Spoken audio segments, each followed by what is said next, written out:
Welcome to Techstination. Joining us today from Brompton, USA is VP of Marketing, Peter Yuskauskas. I think I'm Hey, saying that how are you? right. How are You you, are, Peter? you are correct. Very good, very good. Great to be here with you. It's a lovely, rainy New York day, so I'm happy to be inside talking to you. Well, tell us a little background before we get started on some of the cool stuff we can already see behind you. A little background about Brompton, very interesting Sure. bike company. Yeah, absolutely. So Brompton is really unique in the bike world because it is, first of all, it's made in London, and it's been made in London since 1975. So it's one of the few bikes that's not made in somewhere in Asia. Not to say that bikes made in Asia are bad. There's so many fantastic bikes out there, but that's one thing that's unique about Brompton. And our heritage stretches back to 1975. So about 45 years ago, Andrew Ritchie was an industrial designer designing industrial machines and heavy equipment. He had a little gardening business for a moment, and then he decided what he really wanted to do was apply his engineering knowledge to solving a problem. And that problem was, how do you get people from outside of London into the city on the tube so that they can utilize that public transport element, but then have the freedom of being able to move independently and separate of a car once they're in the city. Because we all know the first mile, last mile is the main thing that is preventing people from using public transit often to connect all these different dots. So what he wanted to do was create the bicycle that would be the perfect solution for urban commuters. And so the Brompton bike was born. The original one, I've actually got it right here. If you don't mind me stepping off camera and bringing it over here for a second. Sure. Yeah, I'll just grab it. So it's obviously not the original Brompton, but this is, I think, number 40 off the production line. And I'll bring it a little closer. You can see it's a little bit different, but broadly the same. And so the big innovation that Brompton sort of has built upon over the last 40 years is the way that it folds into 3 parts rather than folding in half. So there was a number of different folding bikes out there at that time, but all of them relied on this fold in half kind of mechanism. And so by kind of breaking that concept and stepping away from that to go to fold into 3 parts, the Brompton's able to fold about 40% smaller than regular folding bikes, like say 20-inch wheel folding bikes that fold in half. And that makes them about 80% smaller than a full-size bike that you may have stored in your home or in your apartment or in your office. So that's a little bit about Brompton. They're still handmade in London. And I guess that's kind of half of the equation, because you can fold it down, but then you've got the issue of, okay, how heavy is it? Sure, sure. Well, I'll grab one of our little red demo bikes here. And the first thing to show you about the fold is you can carry this with one hand, you know, with a certain degree of strength, right? So the bike weighs between 21 and probably 26 pounds for the standard model, depending on how you configure it. And I say configure it because it's essentially all the same folding frame. They all fold in the same way. They just have different options that set them apart from one another. So every Brompton folds in the same manner that I've just showed you now. Can you see it okay? Should I tilt the camera down? I can. It looks terrific. So every Brompton folds in the same way. And the fold in third is the rear wheel has a little latch to release it, and then that flips under. Now it's parked like a kickstand. Then the front wheel comes around like this.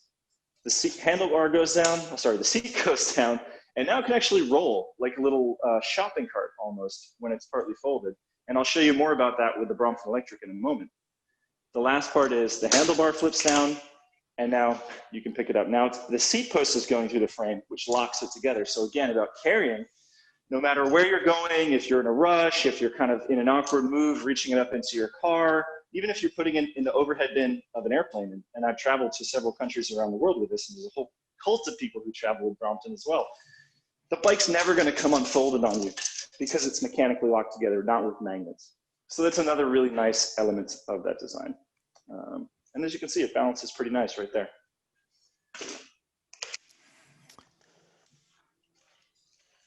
And you mentioned e-bikes, Peter, so let's get into that. Yeah. That's, I guess, one of the hot categories today.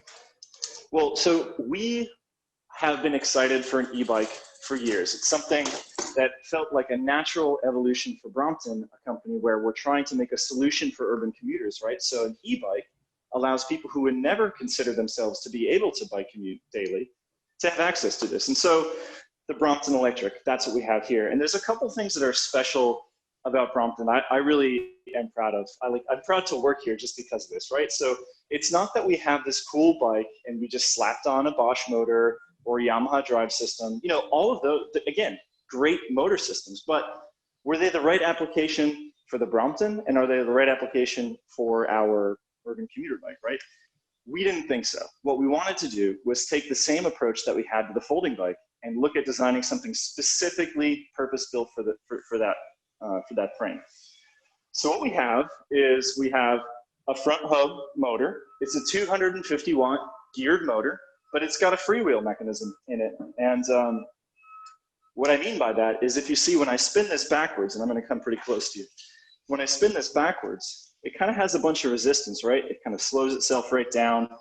And that's pretty typical of geared hub motors, right? They have to have high torque, which is where the gears come in to engage them, but they kind of slow you down a little bit. So what we did is we built in a freewheel so that when you spin it forward, it just kind of keeps going and going and going. It actually feels like a really great cartridge bearing wheel when you do that. So the motor, again, designed specifically to fit the dimensions of the bike so that it doesn't fold any larger than a standard Brompton. It's 250 watts and it's geared, and 250, if you're just comparing specs on paper, might seem like, hey, that's not such a high torque motor. Is this going to be able to get me up hills? An important thing to remember, and a great advantage that we had starting with Brompton, is the small wheels are naturally more torquey than a large wheel. So it takes less power to give you the same acceleration on a small wheel. And it's the same principle as shifting down into your easier gears. A smaller wheel is naturally going to spin up faster and give you more torque, just as if you're shifting into a smaller gear. So this motor, again, was designed specifically for that, takes advantage of the small wheel. And because it's only 250 watts, it allows us to use a lower power battery pack. It has fewer copper windings, and both of those things make the bike lighter weight. And this is one of the primary things that we felt was super important for a commuter bike, because you don't want to be carrying your 75-pound e-bike up the stairs to your apartment. You want to be carrying your 30-pound e-bike and then 6-pound battery. They disconnect so that you can carry one here. This actually rests really nice on my shoulder. There's a shoulder pad. And the battery pack has a little strap. And you can toss that strap over your shoulder. And now you're able to open doors. You're able to turn around in stairways or in hallways. And what you have is a bike that not only is easy to ride, but is also easy to bring inside with you. And anyone who's ever tried to ride a bike in a city or uses a bike in a city knows, like, it doesn't matter how easy it is to get there. If you're worried about locking it up outside, if you're worried about will it be able to fit in my apartment or in my office, if you're worried that people are going to look at you funny when you're coming in the elevator, those are all things that will discourage you from riding even the nicest bike around. So what we wanted to do with Brompton Electric is build on the convenience of the Brompton, but make it really easy and accessible, not just to the electric motor, but with all these points of design that are specific, to the Brompton Electric bike. I'm rattling on a lot here, so jump in and interrupt me if you need to. I was gonna ask you a couple things that people would want to know. Obviously, what the range would be of Sure. one of these, and how long it takes to charge up the battery. And I guess you could add a second one if you wanted to too. You sure could. I mean, so let's just answer them in order. So the range of the bike is 20 to 40 miles on a charge. And of course that's, weight dependent, weather, etc. People who watch your channel will know there's difference in the performance of a bike depending on who's riding it and how they're riding it, right? I can tell you anecdotally, I've taken this bike out to Monterey, California and to San Francisco, and I've really put it through a bunch of different interesting tests. So, riding from Monterey, California up through the mountains into the Laguna Seca race course is about a 1,700 foot elevation ride, 25 miles. I went from 5 bars on the battery, which is full, down to 3 bars on the battery, which is, still pretty darn good. The bike still had the torque. It was able to climb the hills. No worries. Again, in San Francisco, not an easy place to ride an e-bike. The Brompton Electric, I'll tell you, there's going to be more powerful bikes up there that'll get you up those hills faster, but it didn't have any issues with, I would say, 99% of the hills. You could go find the steepest one and you'll struggle a bit. But on to your questions. 20 to 40 miles on a charge. It takes 4 hours to charge it completely, but you can get an 80% charge in 2 hours. right? The, um, the speed on the bike is 15.5 miles per hour. So that really has to do with, again, making this a lightweight bike. The more power you're using to go fast, the more battery you have to back that up, the more wattage you kind of need to put behind it. And then there's some physical limitations of how small you can make the motor to deliver kind of the optimum mix of all those characteristics. So 15 and a half, right? Again, spec comparison, it's not the fastest bike out there, but it's the bike that's designed to do this. Take it inside with you, no problem. Lightweight, easy to use. So 15 and a half, you know, it's much, not much, but it's 3 miles per hour faster than about your average city rider would be doing, mostly about 12 miles per hour. And does it fold up the same way? It sure does. I'm glad you asked. I love folding. Rear wheel comes under, the front wheel comes around, and you saw that bag actually came around with it, right? So before I fully fold it, let me show you, you can actually have a larger bag to put all of your different stuff in it.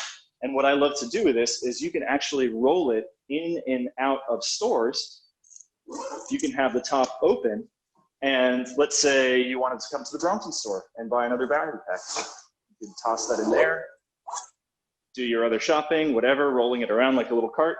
And when you're ready to go, it just flips right around to the front just like that. Now, obviously it takes practice, and I've been doing this a long time, but I can tell you, anyone who comes into our store will leave knowing how to fold this bike in about 20 seconds.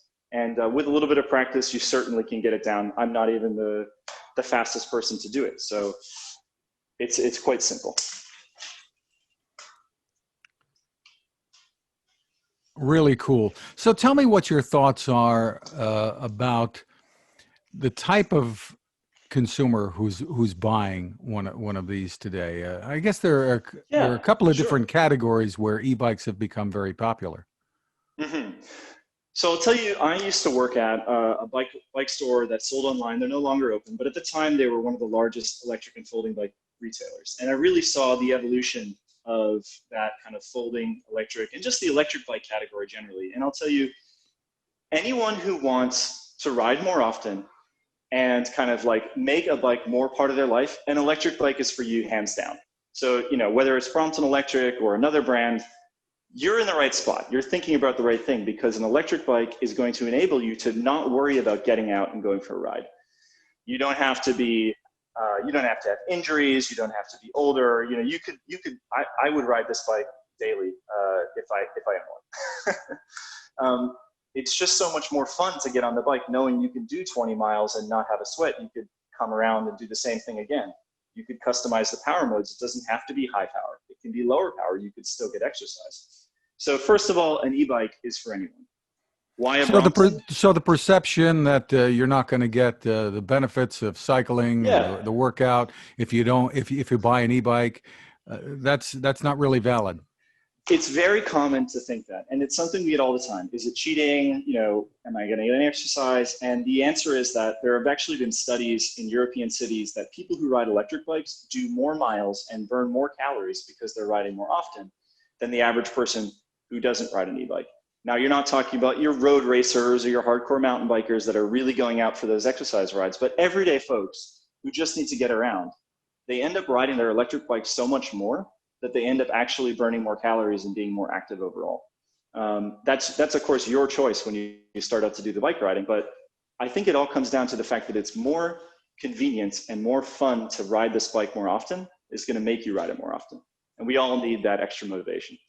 Now, why a Brompton? I mean, I think this speaks for itself here. The fact that I could walk into a building with, say, either, you know, rolling the bike behind me through the main door and having the bag in my hand or over my shoulder.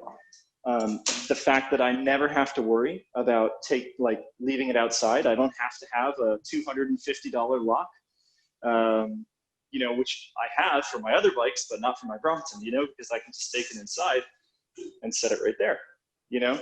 And this fits next to your chair, under your desk, in the coat closet, in restaurants. You can really bring the Brompton pretty much anywhere. And so I think for someone who lives in a place where theft is a concern, the Brompton's perfect for that. Another place, we often talk about cities, but I think with Brompton Electric, we have a much wider appeal, right? Because it's not necessarily just this utilitarian thing for cities. It's like, hey, I live in a beautiful suburb. I live on the top of a hill, and the nearest park that has a beautiful lake and a path around the lake is 30 miles away. But I've got my car and I've got my Brompton Electric. So I'm going to open the trunk, put the Brompton in, close the trunk, drive the car to the nice park, unfold and go. And what do you save there? You save the hassle of figuring out how to put that hitch rack on, and am I going to get it in, and oh, it's so heavy, and oh, where even is it in the garage anyway? I don't even know, right? With a Brompton, you just put it in your car and go. There's really no worries about thinking about should you take this bike out or not. And that again, it comes to the compact size, it comes to the convenience, and the simplicity of the fold. The other thing I would say is like, it's often enticing to talk about who should ride your product, but you could also talk about who wouldn't be satisfied and think about, are you not this person? Because I think many people aren't this person I'll describe. So the person who probably wouldn't love a Brompton Electric is someone who's looking for something that goes super duper fast to like replace their car to do 40 miles per hour down the highway or something, or the person who's looking to do like, I don't know, mountain bike paths and things that really require super high power motors, long range batteries, like beefy suspension. This is not a bike for that. This is a bike for every person who thinks like, I would love to be able to get around on a bicycle. I'm worried about theft. I'm worried about being able to do things other than ride. Like I want some practical features. Like I want to be able to carry stuff with me.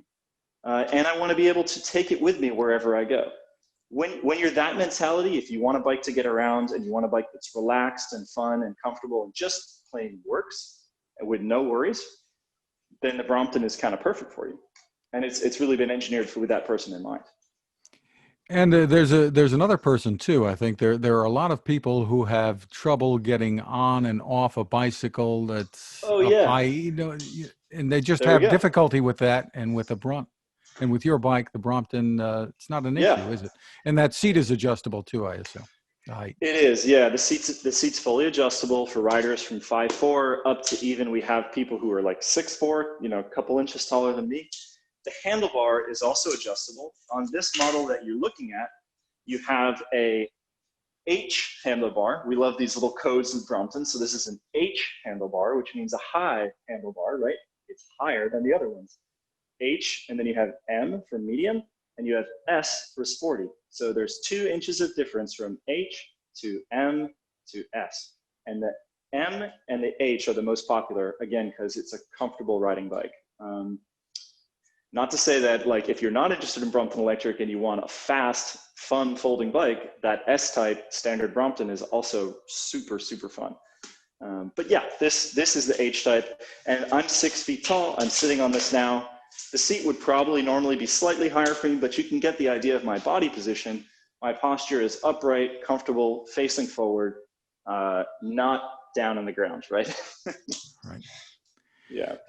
So tell us what the impact of the pandemic has been. I understand that these can be in short supply today. They can. As you can see behind me, we currently have a nice selection of bikes here at the store.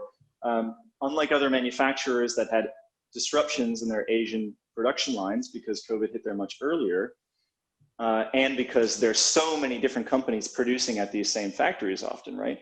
We were continuously able, although at reduced capacity, to produce our Brompton throughout the entire period. The other thing is we were already kind of on the lookout for Brexit. We already had stockpiled like a ton of materials. So we had the Brexit stockpile. We had a later sort of impact of COVID at a smaller scale because we are a smaller operation than any of these other factories. And so we are able to continuously ship our product around the world. However, we're seeing like 2 to 3 times the typical demand that we usually do. So I think the silver lining around cycling from all of this and for sort of people's awareness of their environment is, you don't have to take the subway to get around New York or London or Paris or San Francisco, or, I mean, even we have huge ridership in LA. Sometimes I look at the stats and I'm like, LA is car town. Why is LA like one of our biggest markets? People love bikes. Tell us And where they're kind of pricing learning that. starts, Peter. Okay, pricing, yes. Take me back to earth. So pricing is 1,500 to probably 2,600 for your standard core Brompton. It has everything to do with not the handlebar or the seat. Those are fully customizable. So you start by picking out how do you want to fit on the bike. Do you want to be sporty or upright, right? There's no charge for that. You have lots of different color choices. Again, as you can see me, it's like a rainbow behind me. But what it comes down to is your gearing selection. So you can have fewer gears, which are cheaper and lighter, or more gears, which are more set up for hills or multiple different types of terrain, longer distances. You can also choose things like whether you have fenders on here, or you can get a rack as well. I don't have one out here to show you, but you can imagine there'd be a rack on the back here. You can also How would get that impact the folding capability? well, let's see. Do I have a bike with a rack? Yes, I do. Let's put this back up, and I'll just grab a bike with a rack.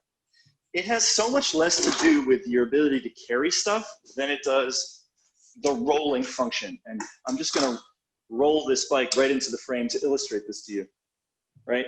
So I'm barely touching it, and it just rolls right along. And that's because there's 4 little wheels on the bottom here, rather than the 3 wheels that you get with a fender setup.